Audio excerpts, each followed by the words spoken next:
भी स्वीकृत नहीं हुआ। ये भी स्वीकृत नहीं हुआ सर। 22-23 में हम लोग 19.25 और 19.65 की 2 परियोजना, 23-24 में अब चूँकि गांव नई बस्ती कट गई थी तो हम लोग केवल पुरानी बस्ती के लिए हम लोग दिए 22.43% जिसमें लॉजिक ये लगाया जाता था कि जैसे बाढ़ पीरियड में पानी भर जाएगा तो फिर ये आपका कराया हुआ काम अगर क्षतिग्रस्त होता है तो आप कैसे काम कराने जाओगे, मटेरियल कैसे उपलब्ध होगा। अब इसके लिए जैसे बंधा बन रहा जो प्रपोज है सर, हम मतलब नियरेस्ट पोजीशन तक हम पहुंच सकते हैं। अब इसके बाद जो भी एंटी इरोजन वर्क होगा वहाँ तक पहुंच हो जाएगा।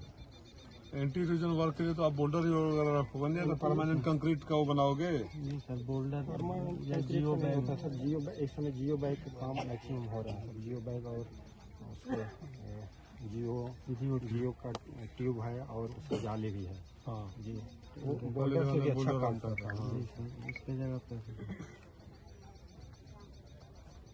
तो मैंने आवाज़ उठाई थी या मैंने राहत सामग्री खुद अपने पॉकेट से लाया था। हाँ, मैं खुद सामान ला कर बांटा कि वो सरकार कुछ नहीं कर रही थी, वो सब किया था। सारे लोग गवाह हैं, पत्रकार साथी भी गवाह हैं।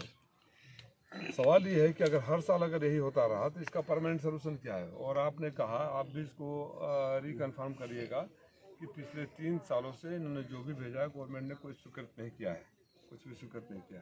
तो अगर स्वीकृत नहीं करेंगे तो मैं आपको दोष नहीं दूंगा, क्योंकि आपके हाथ बंधे हुए आप कहाँ से करोगे, ठीक है। लेकिन जो ये कट रहा है लगातार, इसका तत्काल में कुछ बताओ तो मुझे। अगर केंद्र से बात करनी पड़े, केंद्र से प्रदेश से बात करें, क्योंकि मेरी तो जिम्मेदारी है ना। तो तत्काल में सब रिहेबिलिटेशन है, क्योंकि नदी के जस्ट किनारे हम लोग कोई स्ट्रक्चर नहीं बना सकते। रिहेबिलिटेशन का मतलब तो यहाँ 200 से ज़्यादा मकान डूब गए हैं और ओनली 1/4 को मुझे बताया गया। यही है ना जी, ये बटेगा जो, हालांकि वो आपके हाथ में नहीं है कि अक्टूबर तक प्रपोजल देंगे, जनवरी तक बैठक होगी, पैसा आते आते। और यहाँ के जो पूर्व लेखपाल थे तो वे लोग जो लोग पैसा देते थे उनको जमीन आवंटित करते थे और उन लोग के खाते में जो पैसा सरकारी कोटे से राहत आती है उसको देते थे। जो पैसा नहीं दिए उनको नहीं मिला। कौन थे लेखपाल? लेखपाल आशुतोष पांडे और अभिषेक आशुतोष पांडे ने बहुत गेम खेला यहाँ, पैसा का बहुत ही वो व्यवस्था होकर चले गए यहाँ। तो मतलब कटान का एक विवेक राय था, विवेक राय और आशुतोष पांडे 2 लोग थे उस समय। विवेक राय आशुतोष ज्यादा दोनों थे, दोनों लोग थे उस समय। यहाँ की जो जिम्मेवारी थी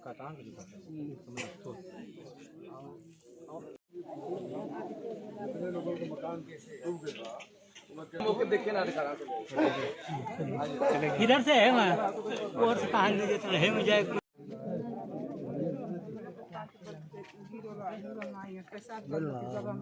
अभी यहाँ कोई कार्रवाई करने नहीं दे रहे हैं लोग। कौन दादा, कौन कार्रवाई नहीं करने दे रहा? हाँ, यही लेखपाल आशुतोष पांडे और विवेक राय लेखपाल हैं। क्या कह रहे हैं? वो कोई कार्रवाई नहीं हो रही है साहब। हम एसडीएम साहब से, डीएम साहब से, सारे सबसे से कह रहे हैं, लेकिन कोई कार्रवाई भी नहीं हो पा रही है। क्या मांग है आपकी? मांग हमारा स्कूल भी कट गया, हमारा घर भी कट गया, हमें न आवासीय क्षतिपूर्ति दी गई, न हमको हमारा आवासीय पट्टा दिया गया। मैं सरकार से ही ना मांग करूंगा, दूसरा क्या मांग करूंगा। तो विवेक क्या करते हैं? विवेक राय लेखपाल हैं, आशुतोष पांडे दोनों लेखपाल हैं। क्या करते हैं ये लोग? मऊ तहसील से हटा करके उनको मऊ तहसील पर भेजा गया, लेकिन वहाँ से अपना यहाँ तालमेल बैठाए हैं, अपना हावी हैं, अपना सब मिलजुल करके, सबसे जो नए हैं उनसे भी मिलजुल कर अपना तालमेल बैठा रहे हैं लोग। कितने लोगों का पैसा नहीं मिला? अरे उसमें ज्यादा लोग हैं साहब, ज्यादा लोग हैं। हाँ, वो तो जब खोज होगी तो सबका पता चल जाएगा। तो एसडीएम नहीं कुछ करते हैं? तो एसडीएम साहब से तो परसों चौथा जाए तो एसडीएम साहब से भी मैंने सामने कहा। हाँ, दरअसल ये भी एसडीएम साहब से कहे, चौहान एसडीएम साहब से कहे, वो जो तिवारी जी थे उनसे भी मैंने कहा। आदेश दोनों सब जगह से हुआ है, लेकिन खाना पूर्ति नहीं हो पा रही है। सांसद जी आए हैं? सांसद जी से मैं अपना पत्र दिया हूँ, कहा भी हूँ। है यहाँ पर नदी कटान कर रही है, आवास लोन समस्या, क्या कुछ मामला होगा? मेरे लिए व्यक्तिगत रूप से पीड़ादायक है। मैं कुछ वर्ष पहले यहाँ आया था और आप लोग गवाह हैं, जब ये कटान शुरू हुआ था और गांव के गांव डूब रहे थे, लोगों को रहने का जगह नहीं था।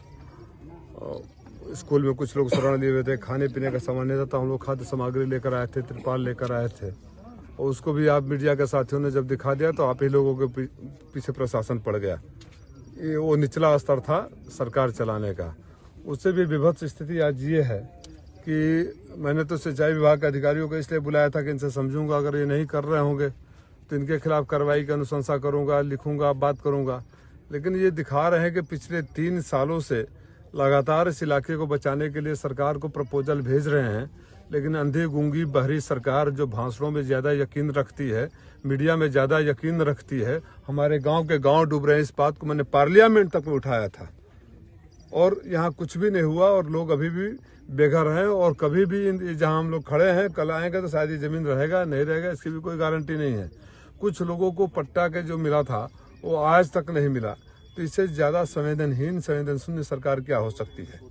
और अगर आप बात उठाओ तो आपके ऊपर कार्रवाई करते हैं, मुकदमे करते हैं। इसलिए आज मैं सांसद के रूप में आया हूँ, अब जरा कार्रवाई ये मुकदमे करें। मैं प्रशासन से बात करूँगा। स्वतंत्र देव सिंह तो सेंसिटिव मिनिस्टर उनको समझता हूँ मैं आज अभी तक, और अगर वो नहीं करेंगे इस पर और 3 साल से अगर उनके संज्ञान में है नहीं हो रहा है तो ये भी बड़ी दुर्भाग्यपूर्ण है। तो इसमें इस प्रोजेक्ट को नहीं सैंक्शन करने से में किन अधिकारियों का हाथ रहा, किन अधिकारियों के अपनी पर्सनल एजेंडा रहा, उन पर भी कार्रवाई होनी चाहिए।